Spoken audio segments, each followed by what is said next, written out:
This programme is about a housing problem and a solution.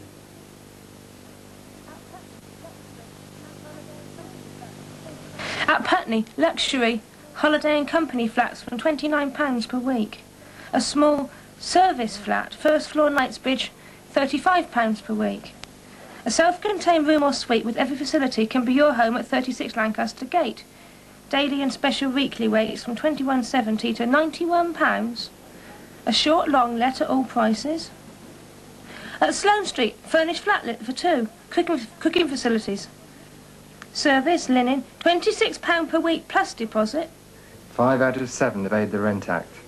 There are 5 million people aged between 18 and 24 in England and Wales. The vast majority do not qualify for council housing, nor can they afford to buy their own homes. The stock of privately rented accommodation is rapidly shrinking. Much of it was taken off the market after the 1974 Rent Act. Very many of these, young and mobile, come to towns and cities each year for the first job, for training or for college. Could you live in a room this small? It's so tiny, just look at it. It's about 8 foot by 6 foot, and I have to eat, sleep and study in here.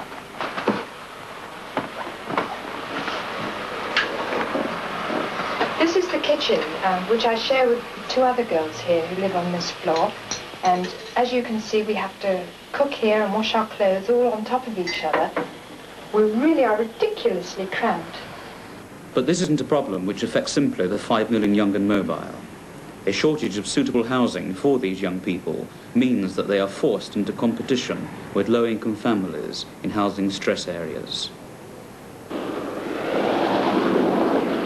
I've lived here 38 years, and in that 38 years this neighbourhood has changed tremendously.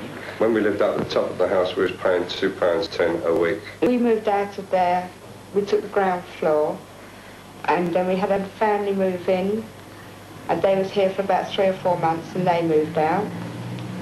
And then another family came in and stayed, took the half house. They was here for roughly about 3 months, wasn't they? And they moved to a new town. And in a period of about 2 months, our landlord sold the house, and with our present landlord, he let the half house to students. In general, the kids get on very well with them, and we do. They're very nice people. As individual people, they're very nice. We get on well with them. But their way of life is so different from ours.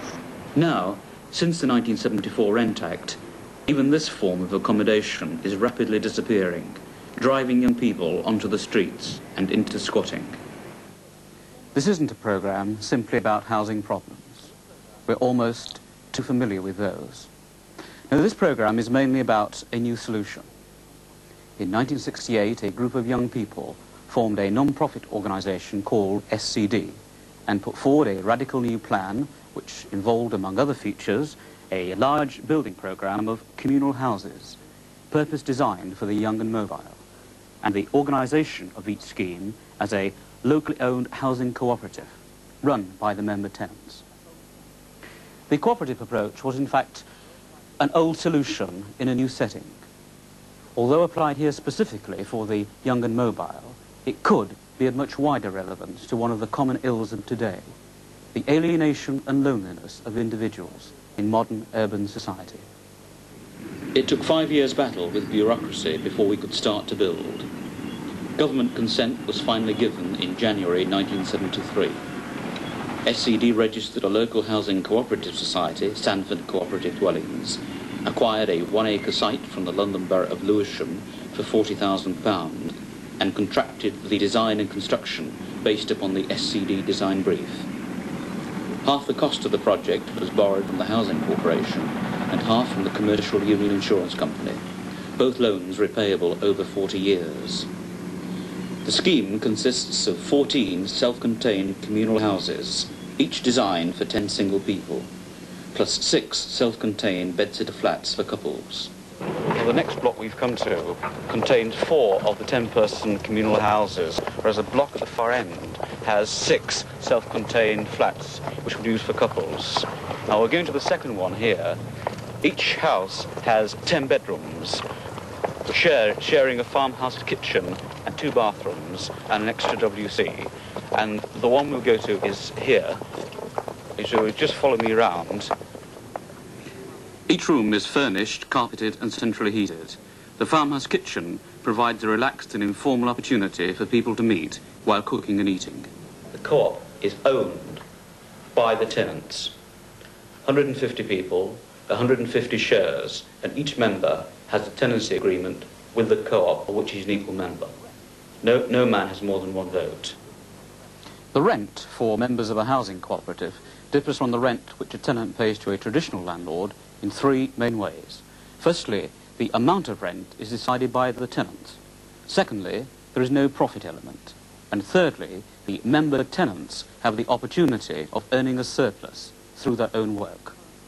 In the Sanford Cooperative estate, for example, the current rent of £8 per week consists not only of an equitable share of the loan repayments, £3.76 per week, plus running costs, repairs and maintenance, insurance, management and administration, etc., £1.92 per week. But the cooperative has also decided to economise by pooling the costs of gas, electricity, rates and furniture replacement. Each tenant pays an equal share of this, £2.32 per week, giving the total of £8 per week. The cooperative is a non-profit making body. The rent simply covers the budgeted costs of the society. While there is no profit, it is possible for the member tenants to earn a surplus. The budgets for repairs and maintenance, management and administration, and several other items are calculated on the basis of employing outside professionals to carry out everything. The Sanford Cooperative tenants have the opportunity of undertaking part of the work themselves. If they do this, there will be a surplus in the accounts at the end of the year, created by their own work. A general meeting of the cooperative can then decide what to do with this surplus. They could decide, for example, to provide some common amenity for the whole cooperative, like a workshop.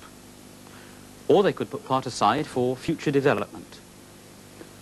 Or they could distribute the surplus back equally to the members, since it was the members who had earned it.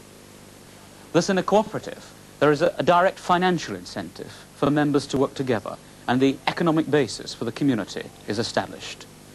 A cooperative doesn't simply rely on all the members being social idealists all the time, but provides material as well as social benefits. The Sanford Cooperative Estate was opened in October 1974. Shortly afterwards, Prince Philip visited the scheme with members of the Department of the Environment, the Housing Corporation, Lewisham Borough Council and other interested groups. Prince Philip, who has long supported SCD, then chaired an SCD teach-in on tenants' cooperatives. It's been going in other parts of the world, and there is really no reason whatever why it shouldn't be developed here to a very much greater extent. But all that was a year ago. Ownership is shortly to be transferred from SCD to the tenants' cooperatives. The next 15 minutes of this programme was made by the tenants and shows just what it all means to them after a year. Our house is a very, very, very fine house with 2 cats in the yard. Life used to be so... Sanford Co-op is located right in the fork of the underground line. There's just about room to squeeze a signal box in between us and the railway line. The entire lot is in the process of being flattened. It's very much a no man's land, and this is typical of the area. Well, when we first moved in, it was pretty chaotic. Well, on the first day, the people that were here sort of finished about 1 in the morning. Very hectic, but very enjoyable. Everyone was more or less in the same boat, and we all got along fairly well. Any apprehension you did have, I think, was later on, after the initial further of getting started. In practice, whilst we're here, we can do anything we like to our rooms. I don't think anybody living on the co-op could be lonely, because there are, after all, 152 people in very close proximity.